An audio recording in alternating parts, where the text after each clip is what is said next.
Thank you. Oh. Thank you. Oh.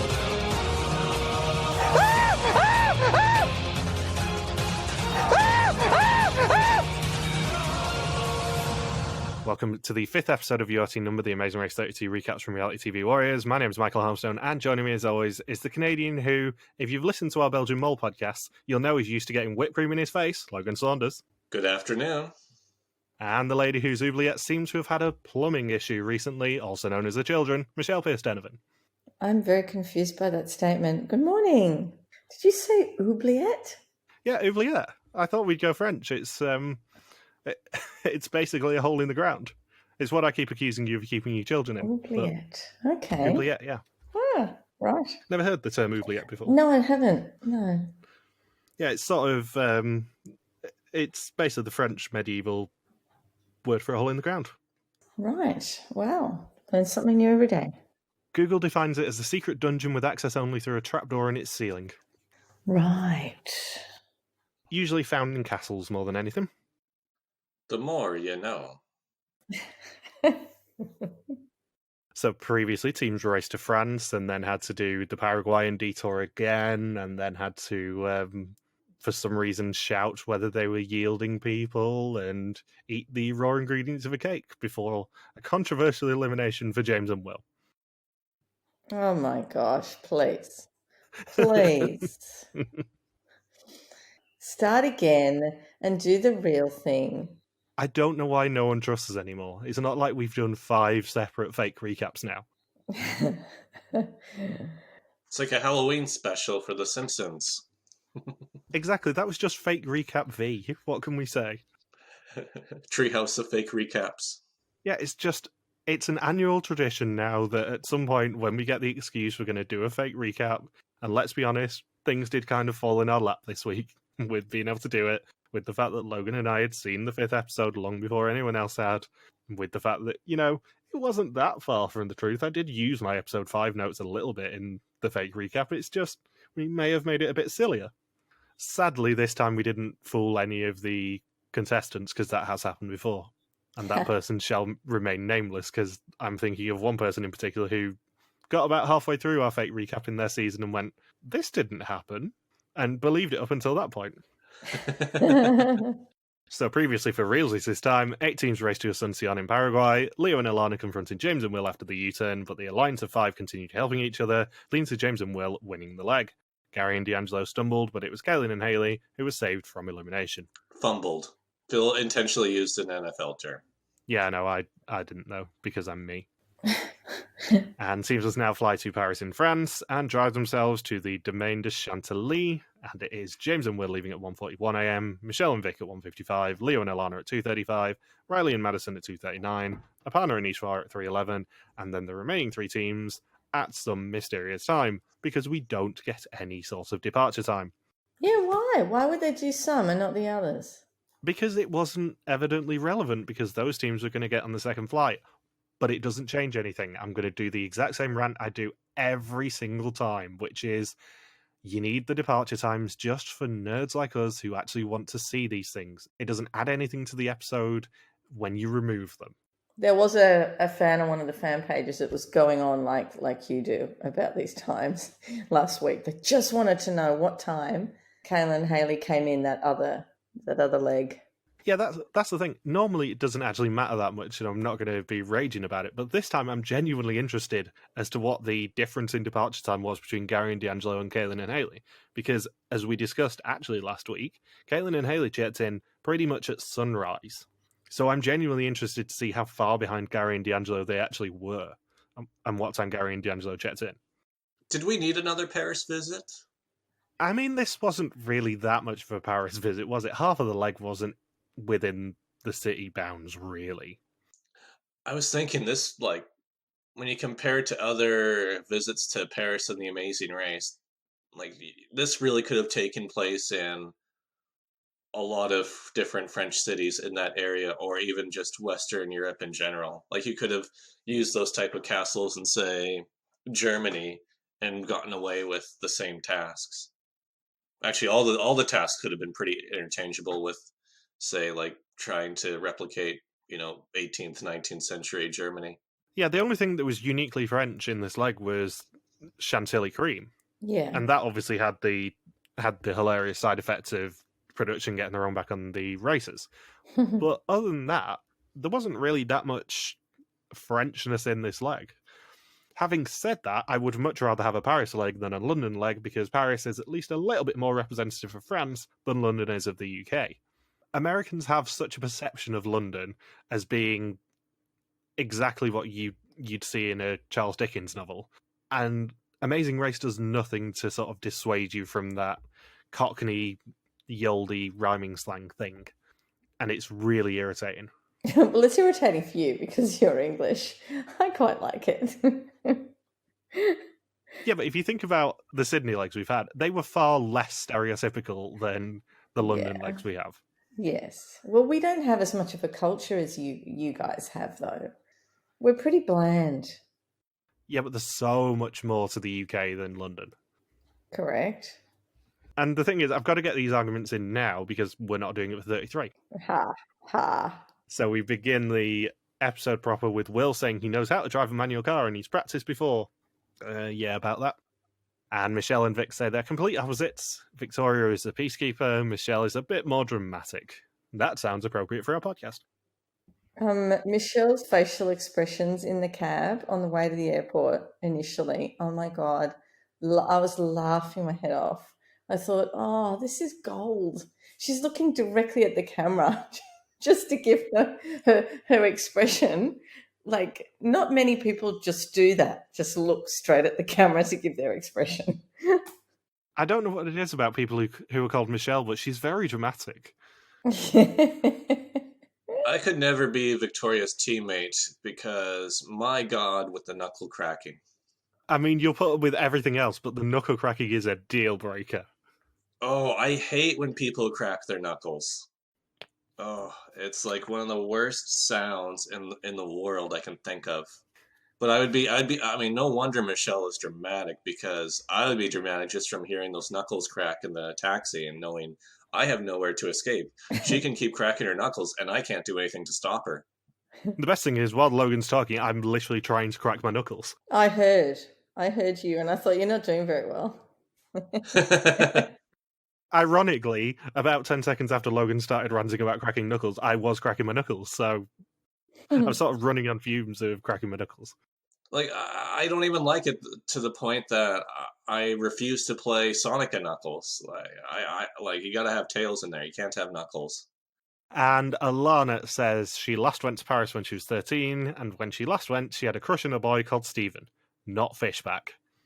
Oh, what about Reality Steve? Yeah, it could indeed be Reality Steve. Maybe that's where he dipped his toe into the water of reality TV spoiling. Was that he met Alana in Paris and fell madly in love with her, and then she spurned him. I wonder if that Steve is watching this season. What, Alana's Steve or Reality Steve? Alana's Steve. I would assume not, because the implication is that he was French. Ah. And as far as I'm aware, they don't broadcast actual Amazing Race in France. So he's never gonna know about this crush. They're more into Peking Express in France. And Riley says that he's basically fluent in driving a manual car as he lived in Europe. Did he mention that before? I don't know. I think other than volleyball, it's the only thing I know about Riley and Maddison. Yeah, I don't think Riley and Maddison have mentioned anything other than Riley having lived in Italy and learning how to drive a manual car there. Even in their bio, we're professional volleyball players. Oh, by the way, Riley lived in Italy for 5 years. And talking of teams who are, let's be honest, only saying one thing in this entire race, Ishwar says that he came onto the race thinking it would show off his strengths. Not so much. I thought that was a very good quote. He's like, I came on the race expecting to highlight my strengths for everyone to see, but instead it just shows all of my weaknesses. And I'm thinking that kind of sums up Ishwar and Aparna's race through the first 5 episodes. Yeah, their average is not brilliant, even for a team who are doing okay. Yeah, for a team that's never been last, but never won a leg either. Yeah, Ishwar and Aparna are on 5.6 at the moment, which puts them third bottom out of the remaining 7 teams. And actually, out of the remaining 8 teams.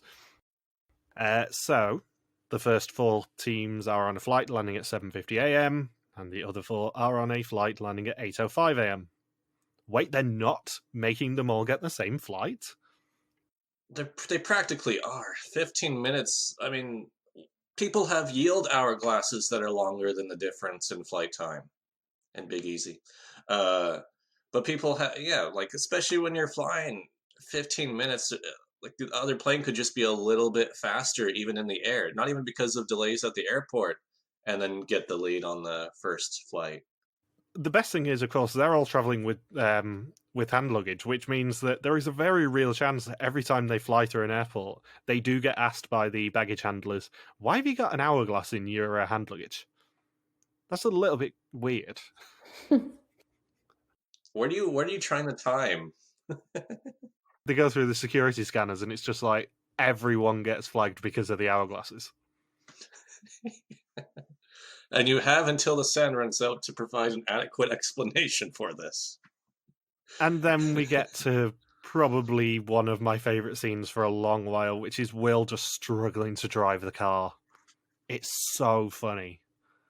Especially as he talked such a big talk about knowing how to drive a manual car, and he'd practiced before they went on the race, and it's like, I know you practiced, Will, but you obviously didn't practice enough. He said he kept trying to start it in third. He must have kept trying to put it to the left or to the right instead of in the opposite direction. Or I don't know. I mean, don't they all have numbers on them anyway? Yeah, the first thing you do if you get into an unfamiliar manual car is you check where first gear is and whether you need to lift up the thing to lift up the gear stick to move into first gear. Because some of them you do, some of them you don't. Some of them that's reversed when you have to lift the button to do it.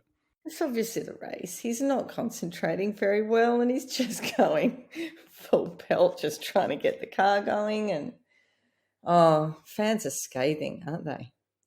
I realized how similar Leo and I are because before the episode aired, he posted a meme onto Instagram where it shows him running out of the car to help Will, and he used a ludicrous song to accompany it. And I'm thinking, I think I've referenced that song about 5 or 6 times in my blog alone, and maybe even more than that. Yeah, I'm thinking more and more that Leo and Alana are our sort of people. So yeah, Will struggles to get out first gear, and sadly for Michelle and Victoria and Leo and Alana, they are stuck behind Will. Riley and Maddison are getting a huge advantage because those guys suck, at least according to Alana. How much of an advantage did they get? Because Riley and Maddison, for the rest of this leg, only see a team as they're exiting the task. So I'm thinking it's got to be at least 20 minutes that Will was stuck in there for, at least. The thing is, we didn't actually see the teams get to their cars. So Riley and Maddison could have picked the one that was way closer to the exit. But also there's the added complication, I guess, of the fact that it had been snowing. So obviously they made sure the cars were in the covered car park rather than in an outside car park like they usually are.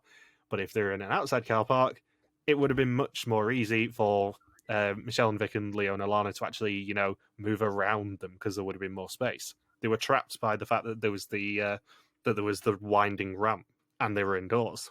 So the snow meant the cars went indoors, which then meant that that Leo and Alana and Michelle and Vic got stuck behind James and Will. It gives me nightmares to the River Rock Casino in Richmond in Vancouver there, because they have a car park too, and boy oh boy, you get stuck behind the wrong car, you can be in there for a while. The irony is, of course, the reason that it was inside was because of the snow, and they obviously didn't want teams to struggle to get out of the car park because there was a bit of snow or slush around. So they didn't want teams getting stuck, and it ended up with James and Will causing teams to get stuck. Will's bigger than any pile of slush in Paris. So Leo, despite the fact they U-turned him, ends up running out to help Will. Help? I don't know if help is how I would describe what happens. No, it 100% was help, and I'm saying this as someone who drives a manual car. Do you drive a manual or an automatic out of interest, Michelle? I think you've said you drive an automatic. Automatic, Jesus. I had a couple of lessons on manual, and I am not good, seriously. Well, I was waiting at some lights in a place called Manly, which Logan would know. And the lights turned green. I didn't get off. I didn't get off the lights, didn't get off the lights. All the cars around me went through the lights. Lights turned red. I tried again, couldn't get off through the next set of lights, and then got through the third set. Like, I couldn't. I just can't get the two pedals to coordinate to go forward. Oh my God. See, I know this is overly long about driving anyway, but there's two things I've got to say on this. So, number one, I am the only one of the three of us who drives a manual car. The most important lesson you learn when you're driving a manual car or learning to drive a manual car is how to do a hill start. This was Will's problem. I suspect Will had only tried to drive on flat land or in a parking lot. It's a completely different kettle of fish when you're trying to start a car on a hill, because you have to get the bite perfectly on the clutch. Otherwise, you are just going to stall or roll backwards. Obviously, you have to make sure it's in first gear first, which he didn't. But it's so much more difficult to start a car on a hill if you're not used to it on a manual car. And number two, more importantly, is there is a little bit of irony in the fact that Will's from Texas, because I had the completely opposite experience when I went to Texas in March and tried to drive an automatic car for the first time ever. And it frazzled my brain for a good day or so when I was trying to drive an automatic. But it's easy. It's easier once you get used to it. But when you're used to driving a manual car like I am, it fries your brain to not have a clutch. I'm so used to using a clutch. Yeah. But really? I 100%. mean, you've only got one thing to do, so it's just easier. It is, but you have a lot less control. Yeah. Yeah, in a manual car, especially when you're moving off, you have a lot more control when you're using the clutch than if you just put it into driving an automatic. Why do you have a manual car? Because most people in the UK drive manual cars. And the thing is, in the UK, we're getting deep dive into this now, I know. In the UK, if you have a manual license, you have a license to drive automatic cars as well. If you have an automatic license, you can't drive a manual. You're not allowed to on UK roads. Oh, really? Oh, we can, but yeah, badly. You can learn to drive in a manual, which then gives you the ability to drive a manual or an automatic on UK roads, or you can learn to drive in an automatic, which only gives you access to automatics on the roads. I will take your guys' word on this. And Logan's just sitting there silent because he's like, I don't even drive. And if I was on Amazing Race, Ryan would be doing all the driving. Pretty much. I'm almost made it to 30 without a driver's license. And moving to Manila is not going to help that. So in response to what you said about an hour ago at this point, Logan, Leo was actually helping Will. It came across on the episode that he wasn't, but the best thing that Leo could do to get rid of this quote-unquote plumbing issue was to get them on flat ground and make it easier for Will to actually be able to try and start the car properly. That's a good point. He should have put him on a hill and then just bail out of the car and be like, okay, all right, you try this again, Will. It's Will on a hill. What Leo did to actually make both his and their lives easier was he moved him off the ramp onto a flat bit where Will could actually practice on, finding the bite using the clutch, and also get him out of the way so that him and Michelle and Victoria could, move. Yeah.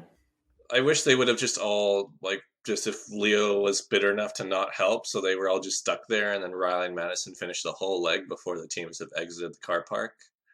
I think Phil would be really, what would happen if nobody helped Will? How pissed off would production be? The irony is, of course, that the other 4 teams 15 minutes later would have then got stuck behind those 3 teams as well. Just stuck there for hours. I think genuinely what would have happened is if Leo hadn't have done it, someone else would have got out and moved James and Will out the way. But it then probably would have eliminated James and Will anyway, because let's be honest, if they were stuck on that ramp, they would have really struggled to work out they were in third until Will got to a flat location where he could actually breathe and try and work out how to drive a car.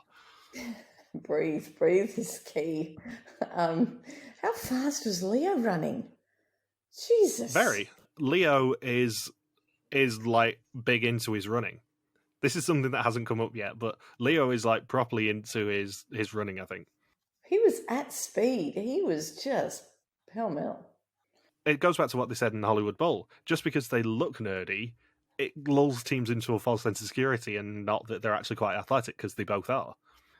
So Leo and Alana say in a confessional that they don't want anyone to think that they're petty or vindictive over the U-turn, but they remember. And then Will has a title sequence inducing breakdown, And as I note, he'll get it straight away afterwards, though. And shocker, he gets it straight away afterwards, though, because he was switching it into a third gear. And once teams get to the Domaine de Chantilly, they find a roadblock, which is who has an eye for art. And in this roadblock, one team member must enter the chateau and match an actor from the party to a painting on the wall. Once they make a match, they need to bring their actor and note the artist to get their next clue. It looks freezing. It's November in France, Michelle. It's not a warm place. But I was there in January, but it looked so cold. Phil looked like he was freezing his ass off. Is that the first time Phil has worn a toque?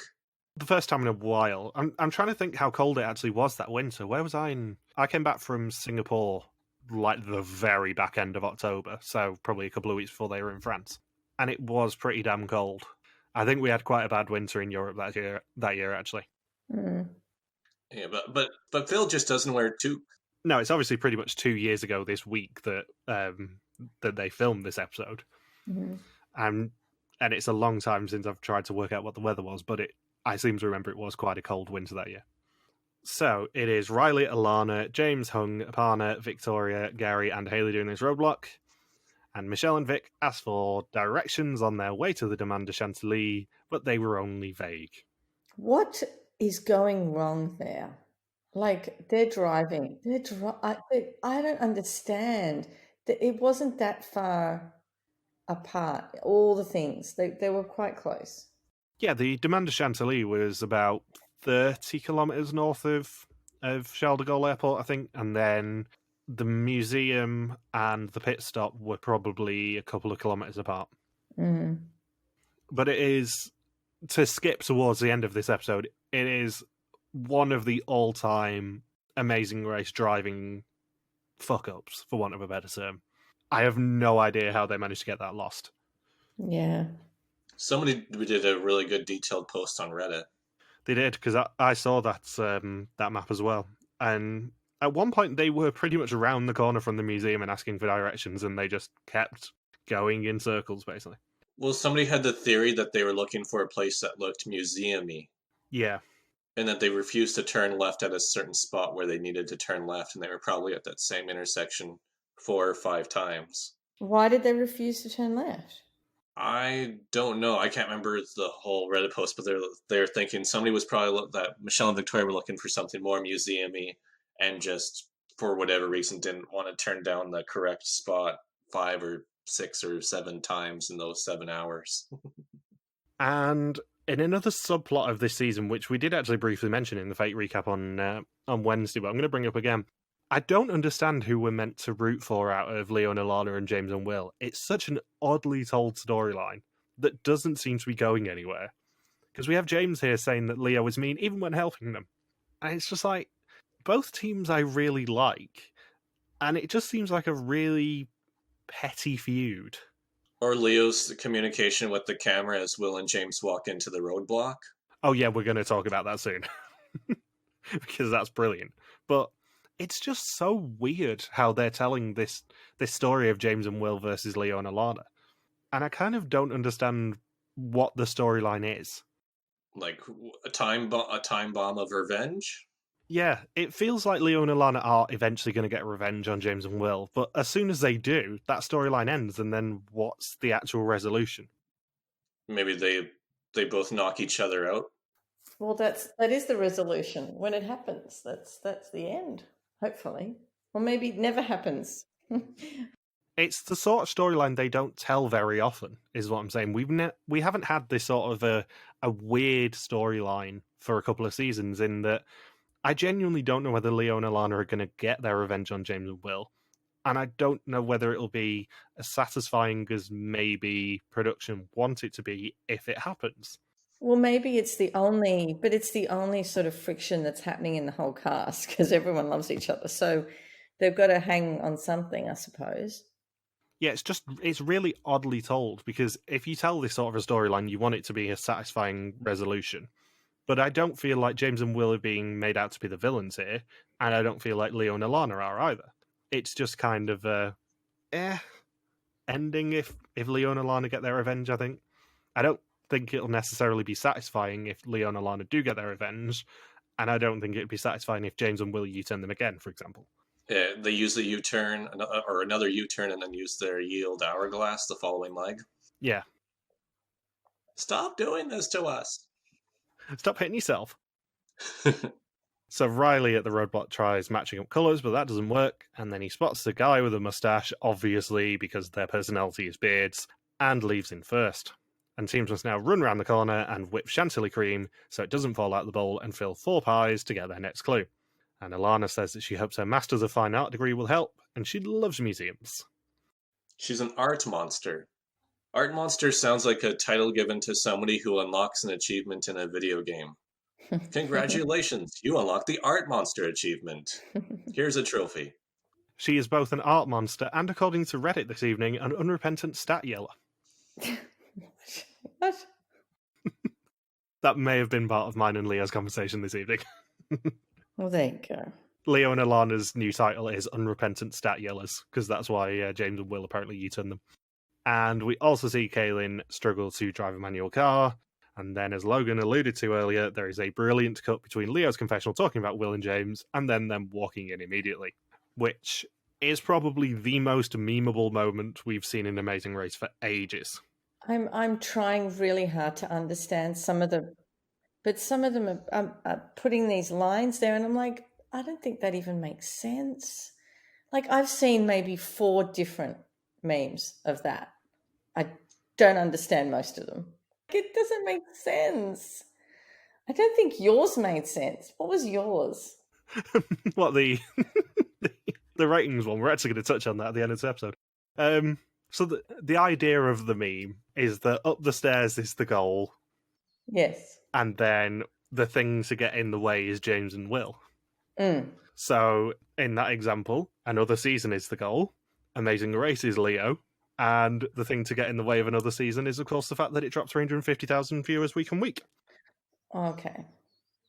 And maybe I did understand that one. It must have been something else. Quite a few people made one. Like, stop it. Yeah, I might have been a bit culpable to making a few of those. There are some that I can't spread because they're a little bit mean. So Alana is second to lead the roadblock, and she does ask, when she reads the clue about the whipping chantilly cream, whether they can smash the pies in the face of everyone else in the race when they're done. Little does she know. It's just free pie for everybody. Yeah, how little she knows about what's about to happen to her. How can a pie just be cream? What was in the cream? Can anyone tell me? It's normal cream and then vanilla is what chantilly Is that cream is. all?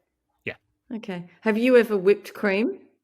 I have whipped cream only once because I have a food processor to do it. It takes so long. No, by hand. Have you whipped it by hand? Yeah, I've whipped it by hand once, and then Yeah. I use a food processor. Oh my God, it takes forever. And your arm is burning. It's like, I gotta stop. I tried it for the first time when I was 19, but I just really wasn't into that. Makes your forearms very strong. Yes. And James gets a rejection, and then he leaves on the second attempt. And then Hung focuses on the guy who looks like Jesus and leaves him fourth. I wasn't there. And Victoria says she has an eye for everything. Does she have an eye for art, like the actual subject matter? She has an eye for art, the host from V is the Mole? No, she has an eye for art off of Art and JJ. What they didn't mention in this in this task is that you got an immediate clue if you picked out Art and JJ, who were dressed in some of the female Renaissance clothing. Yeah, it's just art in all of these costumes and fake beards and mustaches. And in further proof that Kaylin and Haley are probably our sort of people as well, Kaylin gets stressed when trying to drive to the Demand to Chantilly and says balls when she stalls the car. And then Aparna gets rejected, and Michelle leaves in fifth before Aparna gets a second no. And then we get the confessionals about Gary being a Renaissance man. This was quite a confessional there. He shows off a lot of art knowledge in the span of that 30-second confessional. They're another team who I just don't get what they're trying to tell us with them, because they've got at least 2 of the episode titles so far. And it's like, Gary and D'Angelo really aren't in these episodes much. I want to rant about the episode titles. They just blatantly spoil a team who's gonna still be in it in a couple more episodes. It's episode 7, that one. Yeah, I can't. We're not gonna say the title because it's just like, who else would that freaking apply to? That is next week, to be fair. Okay, but we knew that. But I saw that episode title Yeah, I know. 2 episodes ago, and it's like, well, I guess I know who doesn't get eliminated by episode 7. Yeah, I agree. The episode titles have been really weak, but like 2 of the 5 episode titles so far have been Gary and D'Angelo quotes. In fact, specifically D'Angelo quotes. Well, D'Angelo's always a very quotable guy all throughout these episodes. He is, but there are better quotes from other people as well. Yeah, I'm just saying that D'Angelo's been a solid confessionalist all the way throughout so far. He provides good quick sound bites, kind of like a pro athlete. Kind of like a pro wrestler. Or a pro wrestler, yes. Oh, yeah. A former pro wrestler, shall we say, because he was one. And Aparna gets 5 rejections before Kaylin and Haley arrive, and then Gary leaves in 6th after 1 attempt. Aparna gets a 7th rejection, and then finally leaves after 15 attempts. It was like Amazing Race Canada. And Riley and Maddison saying confessional that they've not won anything since 2007, and their dad owns a cookie restaurant.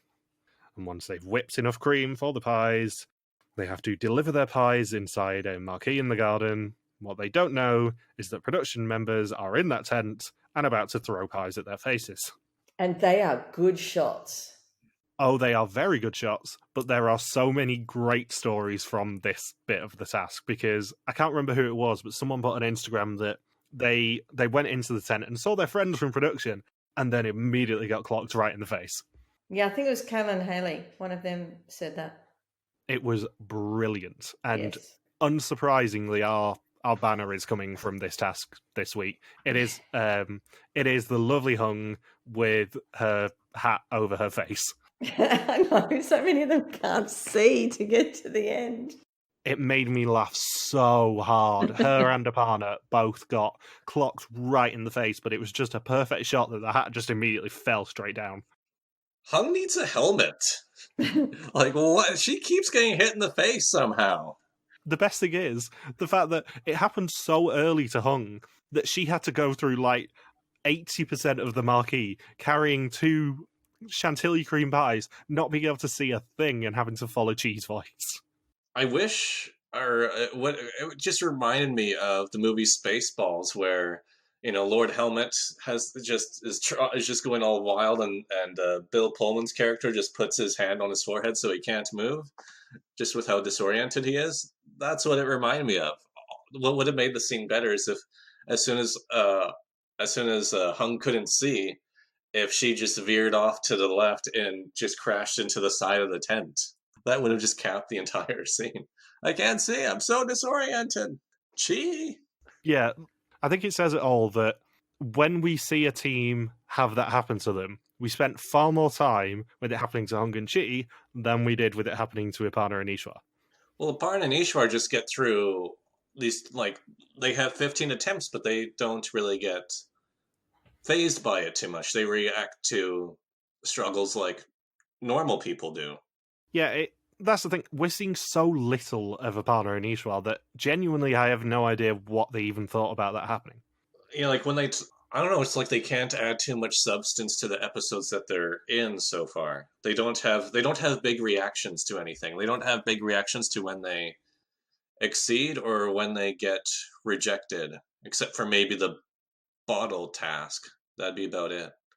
I've just found something. I was just looking at Instagram while you were talking. Shocker. Sorry. Don't mind us, Michelle. We're just having a nice conversation whilst you look for things. I wasn't going to add to that bit anyway. But one of the editors has put on a video of Kaylin and Haley in the tent going backwards. Oh my god! I've just tagged you. It was so good. Pies going backwards is good as well. That's the thing. This task is the only actual French one in the entire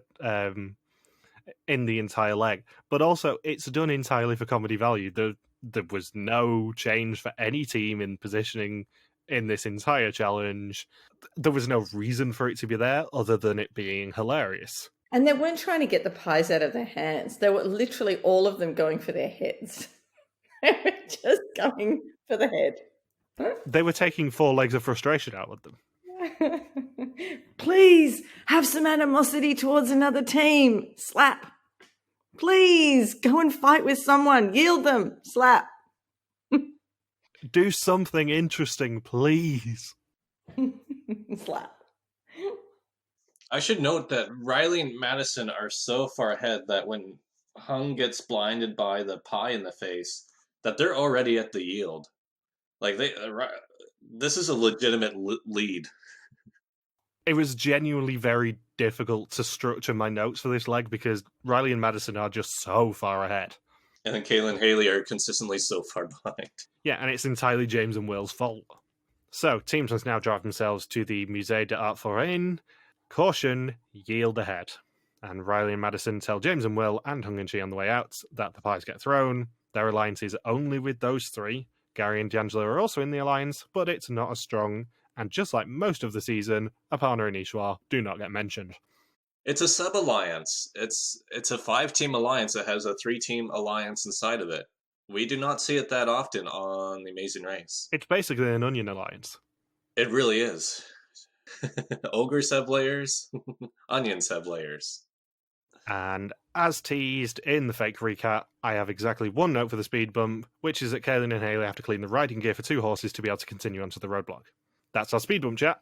Leo stays grinning when he gets pied, and James says thank God for alliances because they're the only ones who are actually mentally prepared for the abomination that's about to happen to them. That spoils the fun. It does.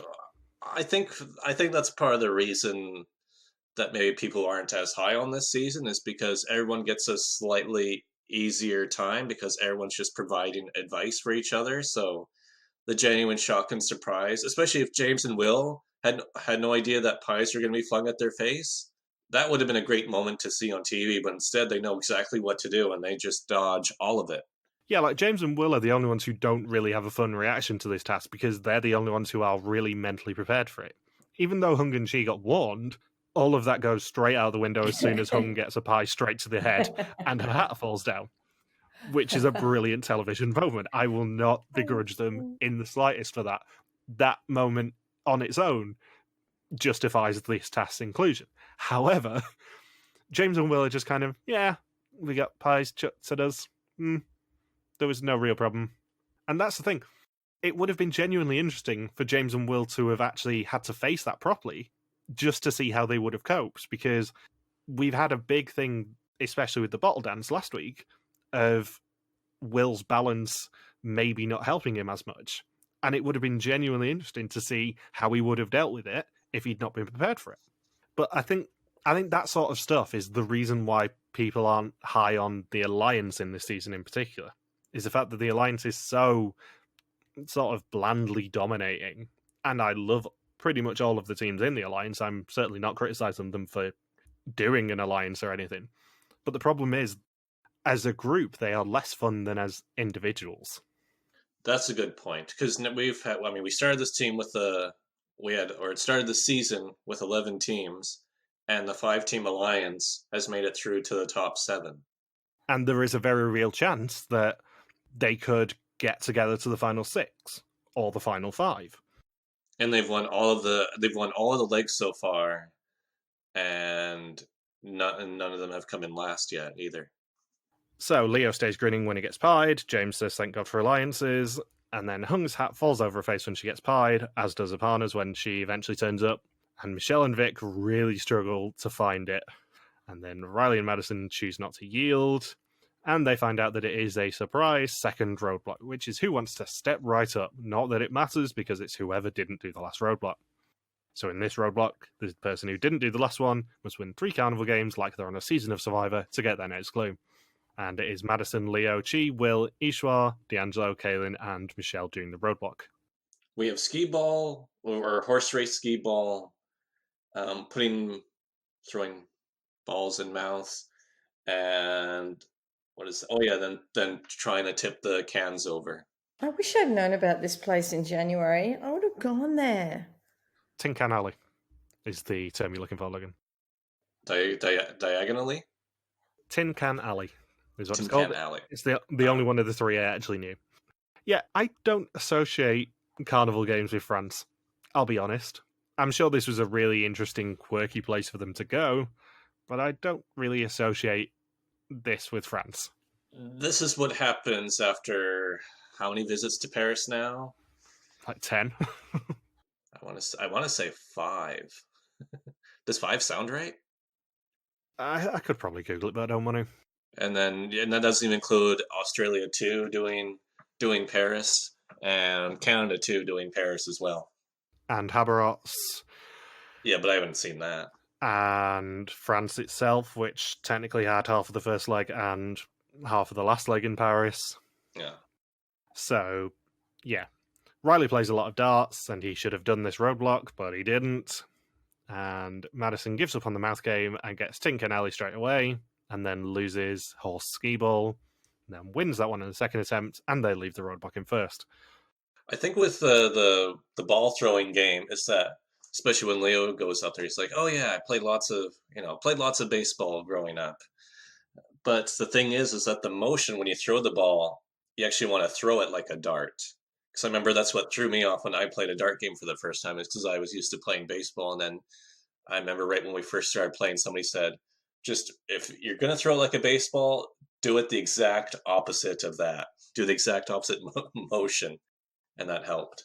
Well, it's what Leo said. He said he played a lot of baseball, which kind of explains his surprised athleticism in the car park, Michelle. But he didn't really pitch. He was more of an outfielder by the sound of things. So he's used to running around great distances to try and catch things, but not necessarily to throw them. Or when he does throw them, it would like lob 10 feet above the board. I really got to change up my technique. He just sort of worked on throwing it in the vague, general, correct direction, and then didn't actually work on any accuracy. That's the problem he had here. The relay man messed this up. Or it would have been better because he says, "Oh yeah, I played lots of baseball growing up," but that didn't indicate. I responded to somebody on Twitter with this. I said, that doesn't indicate his ability. All he's saying is that he played lots of baseball. He could have been completely shitty at baseball. It's just, all he said is that he played a lot. He didn't say he was good at it. So you can't even fault him for that. So teams must now find the Pont des Arts, the pit stop for this leg of the race. The last team to check in may be eliminated, although bear in mind last week was a non-elimination, so the last team to check in will be eliminated. I wish they would do consecutive non-eliminations. They have to keep switching up the elimination sequence, because everybody knows, oh, they don't do a non-elimination after a speed bump. Wrong. Unless it's the 25 or 26 twist, but they got to throw in another non-elim here. Now this is really interesting. Do you know anything about the Pont des Arts in terms of Amazing Race? No. Although when he said it, I thought, hang on, have we seen or been there before on a previous season? Canada 2? Canada 2 is wrong. They weren't far from the Pont des Arts, but it is a very important location, Amazing Race-wise, because it is the site of two pretty infamous Amazing Race tasks, both in international seasons. It is the site of the very first task from the French Amazing Race, in which teams had to use the key that was in their first clue to unlock a lock on the Pont des Arts, because it is famous for being one of the Lovelock bridges. However, the infamous thing about it is the fact that one team somehow, in the mile or so run to the Pont des Arts, managed to lose their key on the first leg of the race and got themselves a penalty. It is spectacularly difficult for them to do that immediately into the race. Somebody was frazzled. And that team ended up pretty much being the fan favourites, unsurprisingly, for being very stupid. But yeah, it does mean that the Wikipedia for Amazing Race France does say that they lost the key on the way to the Pont des Arts task. They were able to continue racing, receiving a new key, but incurred a 20-minute penalty once they landed in Dubai. And the other infamous task that took place there is the ironically for what we claimed in the fake recap, a task themed around Quasimodo from Hammerots 3. Are you serious? I am being deadly serious, yeah. It was a roadblock in which one team member had to dress up as Quasimodo, including an 8-kilogram hump on their back, and a woman dressed as Esmeralda would give the teams a key, and they had to use the key to unlock one of the love locks to receive their next clue. For every lock that didn't unlock, their partner had to ring a bell to declare their failure in love. So yeah, the Pont des Arts is famous for being one of the love lock bridges, but also the site of two pretty infamous French tasks on Amazing Race. Because as soon as Phil said it was the Pont des Arts, I'm like, I recognise that from somewhere, and then looked it up. Man, I can't believe we're at the point now in Amazing Race history where the same route marker can be, or the same specific landmark can be used 3 more times, and it's not even the Eiffel Tower. Oh, just wait. Spoilers for the next time trailer. I recognise that building that Hung is rappelling down. I know exactly what building it is just from sight.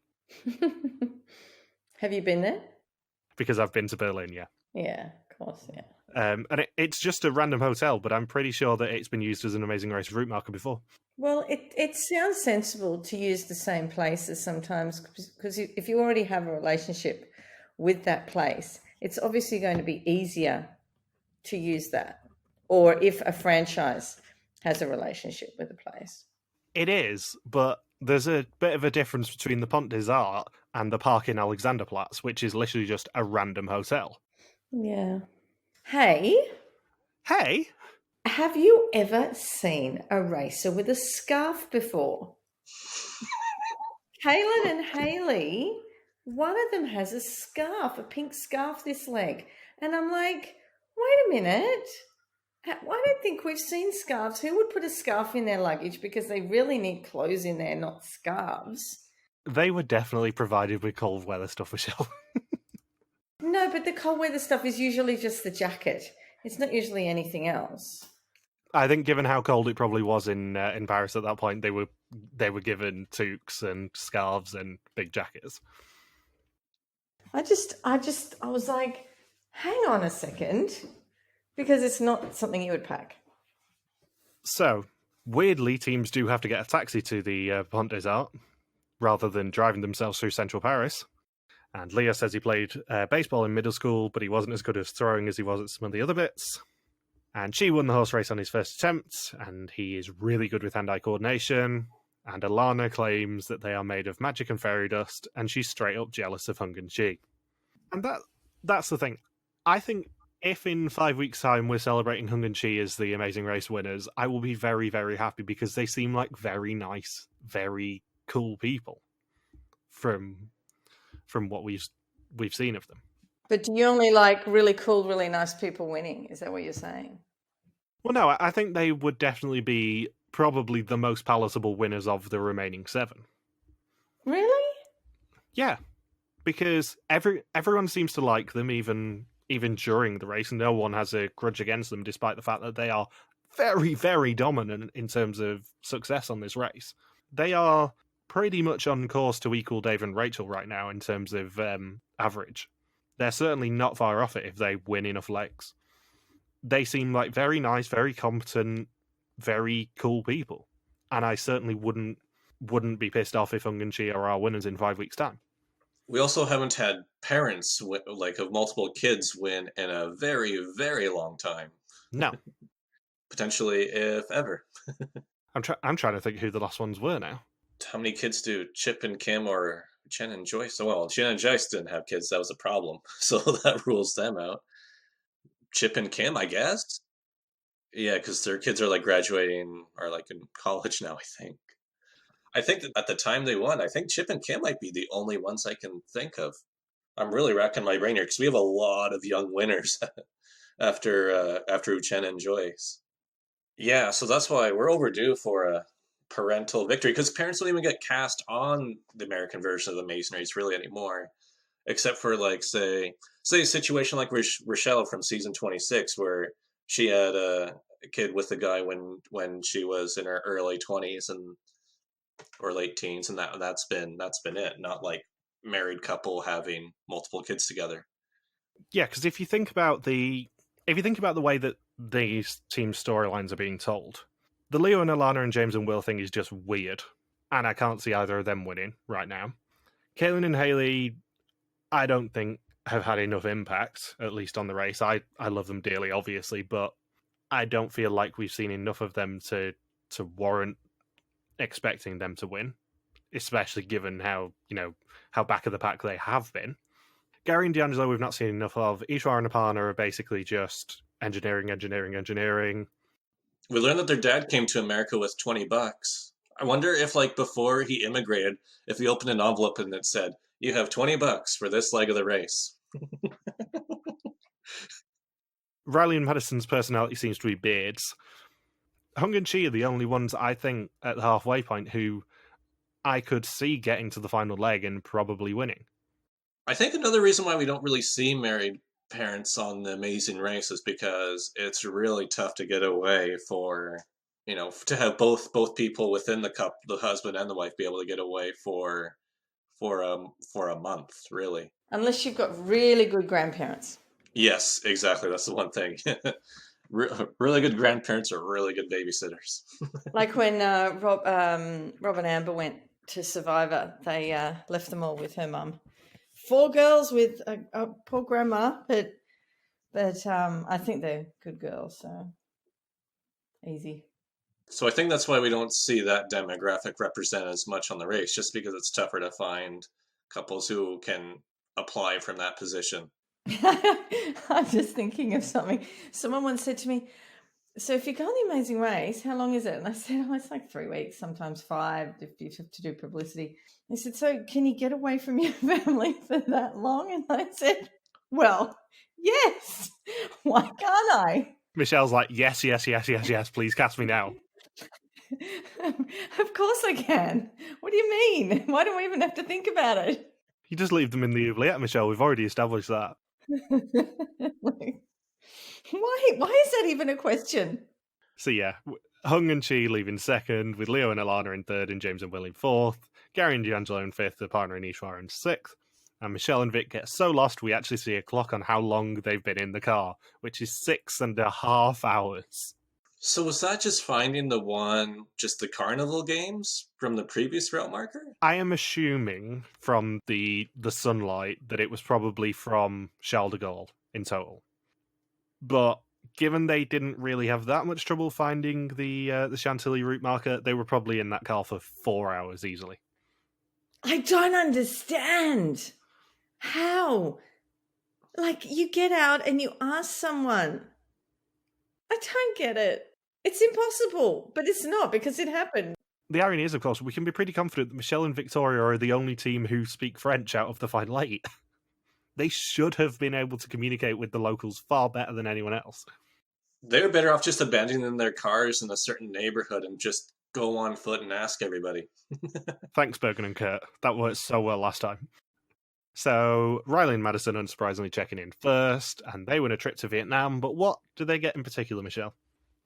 A trip to a spa. You had to know I was going to do it. Yeah. He doesn't emphasize it as much this time, so I was a little disappointed. Yeah, but you get 2 spas in it. Yes, yeah. I do actually have the note, which is just trip to Vietnam, with double spa. I just have spa. I have spa spelled with 4 A's. I have it with easily 10 A's on mine. Hung and Chi checking in second, and when Phil asks them, they say that there is no time for lollygagging, which is such a brilliant word. And Leo and Alana checking in third. They say art, cooking, games and driving are a few of their favourite things. What about when the dog bites or when the bee stings? You kind of spoke my joke there, because I was going to say if we were a lesser podcast, we would have done a parody version of the Sound of Music's My Favourite Things for Leo and Alana. But we're not. Oh, I would have sung. I love that song. Yeah, but we're not doing a wand-off. I'm sorry. It's not happening. And James and Will checking in fourth, and Phil teases them for not really knowing how to drive a car. Gary and D'Angelo checking in fifth, Aparna and Ishwar checking in sixth, and then Kaylin and Haley checking in seventh, and say, "Don't play with us, Phil," before Michelle and Victoria checking in last. Despite loving each other now, they are eliminated. What is with all female teams in self-drive legs? Like, this has been a recurring pattern since the very first season of The Amazing Race, where all female teams really suck at driving.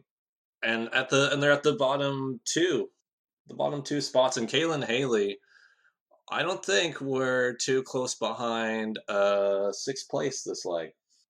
Well, we've no idea. It's the whole direction thing, probably. I don't understand. I don't know whether I'm generalizing here, but I feel like in the UK at least, it's much more common for guys to learn to drive in a manual car than girls. It's kind of the culture here in Canada too, as a general trend. And I don't know whether that factors into it that, as a general rule, Amazing Race self-drive legs do involve manual cars. So I'm not sure whether it's just a case that the guys that they cast for Amazing Race are a little bit more confident with driving a manual car or something. And I mean, Michelle and Victoria were able to drive the manual car, but they just couldn't find any places. Like both all female teams were really, really far behind everybody else. I mean, the shock on Kayla and Haley's faces when they're told they're not last probably tells you how far behind they really were, and the fact that they didn't see a single team after they left the car park for the whole episode. Because they didn't even, did they see Ishwar and Aparna at the art roadblock? No, like they must have been like really, really far behind because Aparna had 15 attempts at that task.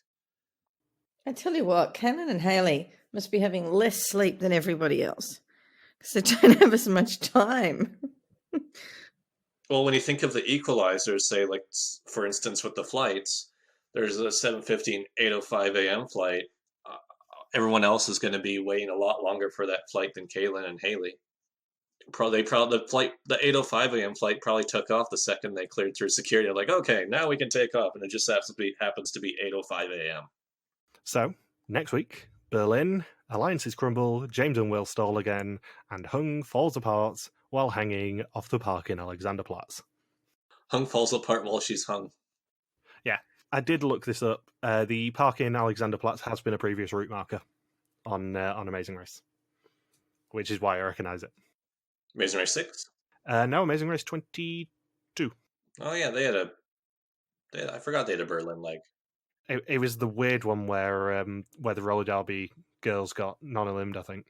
But according to the Wikipedia page for it, teams had to base jump off the park in Alexanderplatz. I think they did the face-first rappel as well. I don't think they base jumped.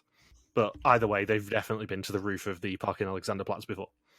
Interestingly, this is the first season since season 29 where the first three on the first leg are not going to be racing to the finish line. Because in both seasons 30 and 31, the teams who checked in first, second, and third were also the final three teams. Not in season 32, because Michelle and Vic, of course, checked in second on that leg. Ah, I see what you mean now. I thought you meant like all three teams. I'm like, pretty sure Hung and Chi won. Hung and Chi and Riley and Maddison are obviously still in, and they came first and third, respectively. But Michelle and Vic came second, and therefore the final three will not be composed of the first three teams from the first leg of this season. You said they were one of the highest ranking 8th place teams of all time, Michael? They are. They finished with an average of 4.8, and they are I can't remember the stats anymore. I've not got them to hand, but they're really high up out of like 80 seasons. Yeah, it's. I think a lot of people seemed really sad that they went home this early. I'm really sad that they went home early because they were very entertaining. Hence why I said a lot. That number included you. And me. The most recent 8th places that beat Michelle and Vic were Canada 6, which is Todd and Anna, I think. Oh, yeah, I know who that is. I had to think for a second. And then before that was China 2, which was the actual last place team as well.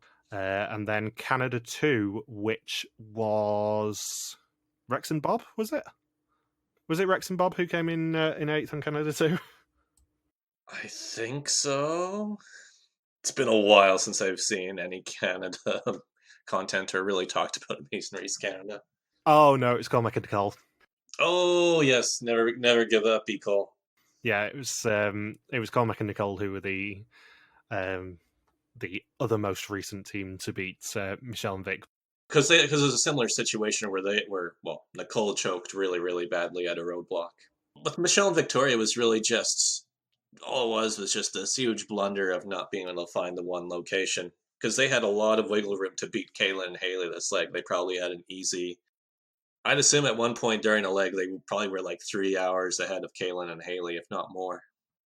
And as we alluded to earlier, ratings were down quite a bit this week. About 350,000 people less watched live this week as they did episode 4. Did that bring it down below 4 million? Yes. Yeah, it was is about 3.9, 3.8, I think. Something like that. Other interesting fact is the most recent quiz show that I went on, The Chase, in the UK, actually had more viewers in the UK on Wednesday than Amazing Grace did in the US. And it wasn't even close. However, the English are in lockdown and the Americans are still going out. The English are in lockdown. The Americans are in the hospitals. Yeah. That's how it is right now. Yeah, but we also have like a fifth of the population of America. And it wasn't even close. It was about 1 million difference between The Chase in the UK and Amazing Grace in the US. I like the one quote Gary has at the pit stop where he says, if you make a mistake, it's over for you on the race. And I'm thinking, well, Galen and Haley have made a lot of mistakes in 2 episodes, and they're still in it. Yeah. Stop being overly dramatic. So given we're at the halfway point now, who do you think is going to win the season? Well, I think Hung and Chi have a good... I think they have a good chance with... Sorry. I'm like... I don't know what to say. Okay. Fuck, what? I think Hung and Chi, Will and James have a good chance. There you go. Mr. Saunders? Riley and Maddison have been very consistent. So they've never been in danger. And when they stop helping other people, they'll probably win more legs. They just got to quit doing these alliances after a certain point. Yeah, put those 3 in there too, which is very sad that I'm saying 3, well, 2 all-male teams. But anyway. It's just not a season where underdogs are slipping through. And a big chunk of their competition from outside the alliance, Michelle and Victoria, just went home. Like, there's not really much room for opposition. Also, interestingly, Aparna and Ishwar are now the only team not to have placed in the top 3 in 1 leg. Yeah, just what's going on with them? They just can't get anything going against... I know it's a bit more competitive season than usual, but they just can't consistently do well at any of the legs. So do you think next week's going to be an elimination? Well, it kind of has to be because we've got 2 legs. Do you think the first leg's going to be non-elim or the second leg? First leg will be non-elim.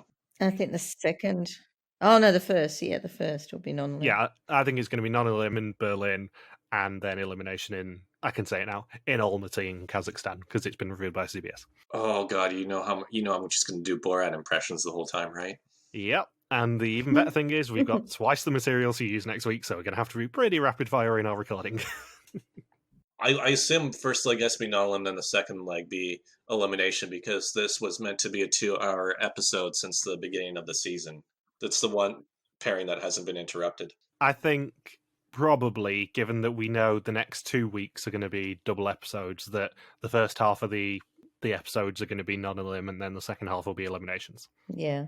It'd be weird if you did it the other way around. I don't think we're going to get 2 eliminations next week or 2 eliminations the week after. No. So you guys got anything else you want to say? No! No. That's it.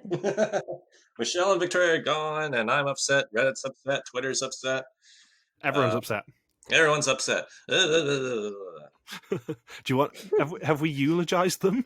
I've just realised we kind of haven't. Well, we read their stats. We eulogize them if we were robots. We basically did what Leo and Alana got U-turned for. We just spouted our stats about them and then moved on. They were a very entertaining team overall. They had a very good dynamic. It's a shame we only got 5 episodes out of them, and they provided a lot of unintentional, hilarious reactions and moments. And it's too bad that they couldn't. Like, they would have moments where they did really, really well, and then moments where they just did these massive blunders. And it's a shame that the moments where they did really well couldn't balance out their blunder this leg. It's just too bad that Frank and Jerry weren't around to balance out, say, not being able to find a clue right in front of their face for 45 minutes. Seems to be the trend for Michelle and Victoria. I will say, hand on heart, I am so happy I was wrong about Michelle and Victoria at the start of this season. In our preview, we thought they would be a very, very early boot. I am now pretty devastated that they are a mid-season boot. A lot of my spontaneous laughter came from those 2, if not all of it. Well, more from Michelle than from Victoria. Yeah, Victoria just cracks her knuckles. That still pisses me off.